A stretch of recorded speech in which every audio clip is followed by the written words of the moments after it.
اليوم ضفت لمجموعتي هذا الثعلب الصغير، احنا نسميه بالعراق حصيني او بالحصين. جاي اوالف بيه شوية شوية، جاي ياكل من ايدي تقريبا. بس باقية بيه الشراسة يعني. بس ان شاء الله بمرور الزمن اقوم اطلعه برا.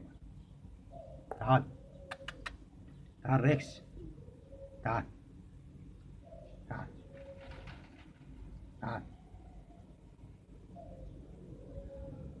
تعال ريكس،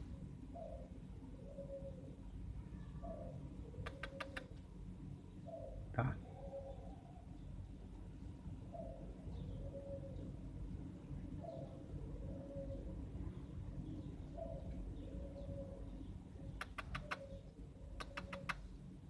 تعال.